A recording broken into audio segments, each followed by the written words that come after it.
Alright, we're back for the second half of this little coach through process of this fourth project I assigned to you guys.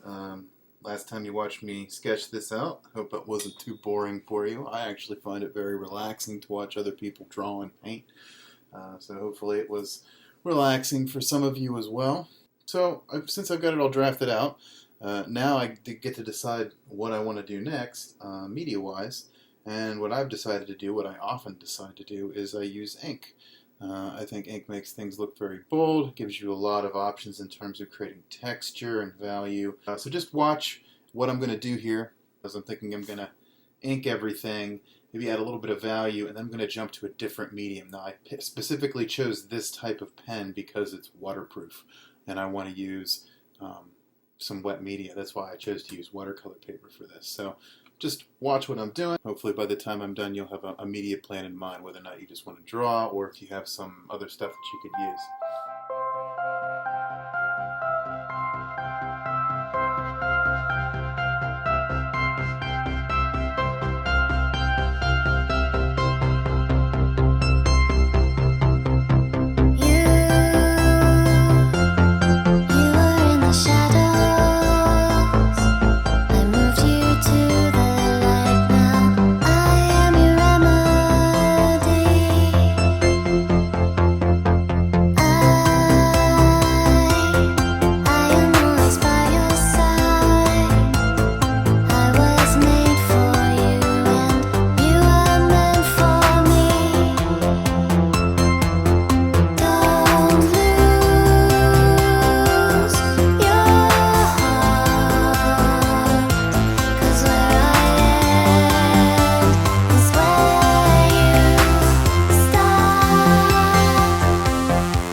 So I have it inked, and I took my plastic eraser and I erased all of my pencil lines, or at least as many of them as would come up from the watercolor paper.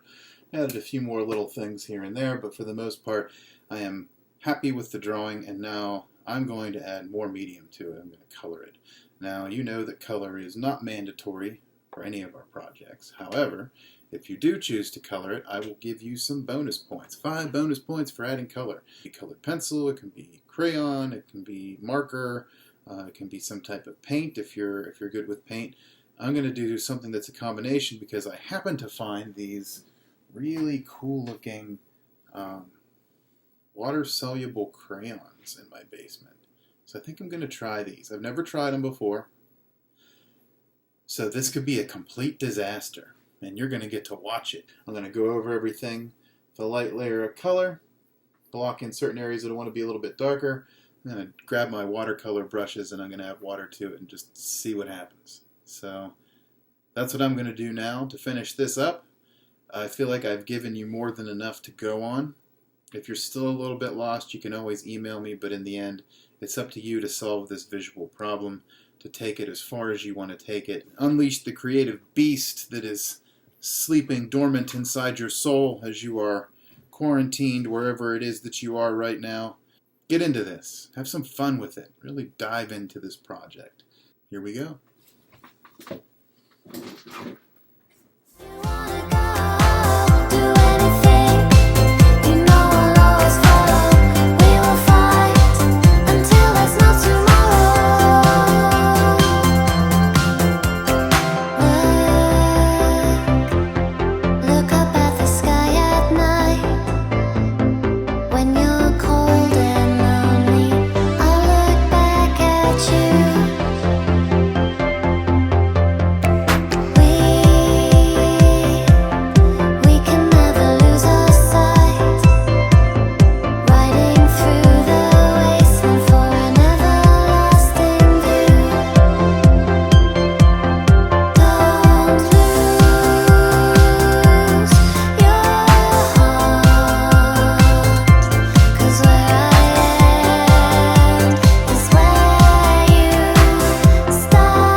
I finished up, I actually added some gouache on top of the watercolor. Gouache is another name for poor man's oil paint. It's an opaque watercolor. That's what people who are not watercolor purists use when they neglect to leave white, which I did because I was kind of going crazy with that new medium there that I hadn't tried before. So I went back on top of it with opaque watercolor, added some areas of value and highlight, and I could probably even take this further with colored pencil and ink on top and just keep mixing media and developing, but I'm just going to leave it as it is, and you see what I did there. It was a process. Art takes time. Give your work the time it needs. Take some time to do it, and enjoy it. Allow it to be therapeutic. So now, if you haven't already started it, get on that. It'll be due on the 13th. I may do another one of these videos in between now and then to just sort of coach you along, make sure you're in the right spot where you need to be. You can always send me pictures in progress and email me. Just stay in touch, and I'll do my best to get back to you as soon as I can. Okay, so there it is. Thanks for watching me do this piece of art. Enjoy yourselves. I hope everybody's doing well. Bye-bye.